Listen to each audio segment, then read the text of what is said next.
نحمده ونصلي على رسوله الكريم اما بعد اعوذ باللہ من الشیطان الرجیم بسم اللہ الرحمن الرحیم۔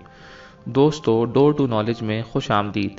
جیسا کہ ہم جانتے ہیں کہ ذوالقرنین کی وجہ شہرت قرآن میں ان کا آنے والا ذکر اور اس کی اہمیت کی وجہ اس لیے بڑھ جاتی ہے کیونکہ وہ نبی یا رسول نہیں بلکہ ایک بادشاہ تھے جو اللہ کے نیک بندے تھے، اور اللہ نے ان کو بہت سے علم سے اور اسباب سے نوازا تھا۔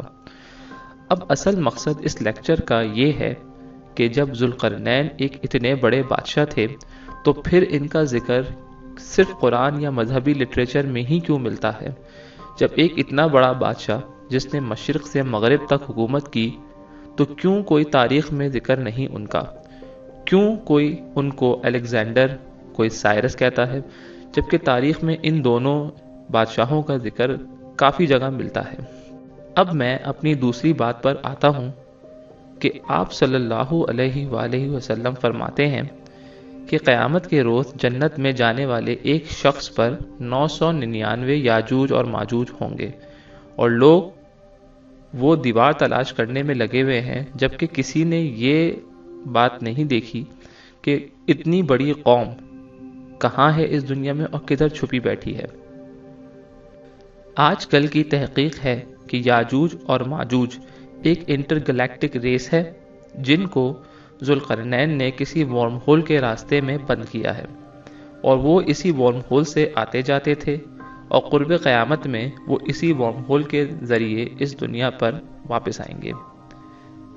ساتھ ہی ساتھ اس بات کی تفصیل میں یہ بات بھی آتی ہے کہ جب قرآن کا ترجمہ کریں تو سورہ کہف میں آتا ہے کہ جب ذوالقرنین ایک ایسی جگہ پہنچے جہاں سورج ایک دلدل جیسے سیاہ چشمے میں ڈوب رہا ہے، پھر وہ ایسے راستے پر چل پڑے جہاں سورج ایسی قوم پر طلوع ہوتا ہے جسے سورج سے بچنے کے لیے کوئی چیز میسر نہیں۔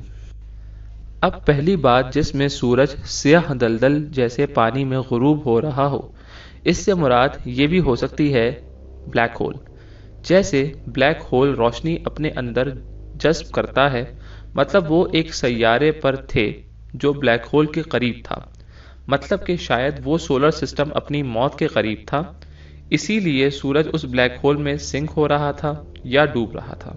اب دوسرا سفر ایسی قوم پر جہاں سورج طلوع ہو رہا تھا، اس سے مراد یہ بھی ہو سکتی ہے کہ شاید وہ ایسے سیارے پر گئے جہاں ابھی سولر سسٹم وجود میں آ رہا ہو۔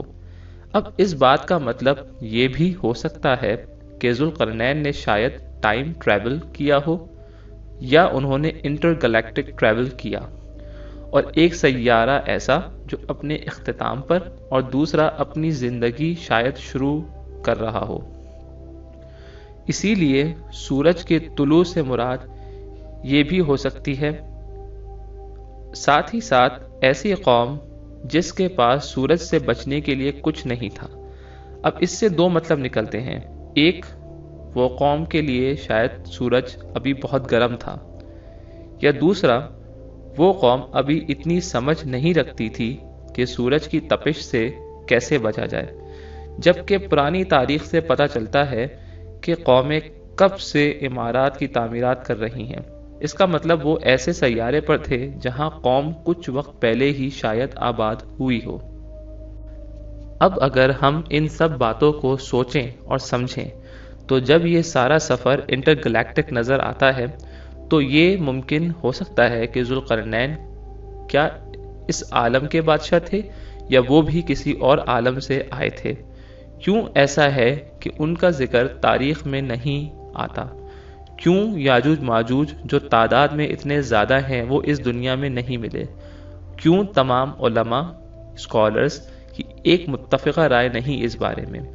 جب الیگزینڈر اور سائرس کے بارے میں معلومات ہیں پر ذوالقرنین کے بارے میں نہیں، جو اتنے زبردست بادشاہ تھے۔ جب وہ اتنی بڑی مملکت کے بادشاہ تھے، کیوں اس قوم کی بات سمجھ نہیں پائے جو یاجوج ماجوج کے ظلم کا شکار تھی؟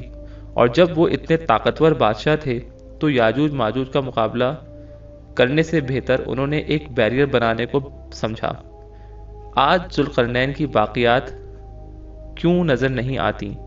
کیوں حضرت عمر رضی اللہ تعالی عنہ نے ان کو ایک فرشتہ کہا، انسان نہیں؟ اگر یاجوج اور ماجوج انٹر گلیکٹک ریس ہو سکتی ہے تو ذوالقرنین کیوں نہیں ہو سکتے؟ ایسے کئی سوالات ہیں جن کے جواب وقت آنے پر سامنے آئیں گے۔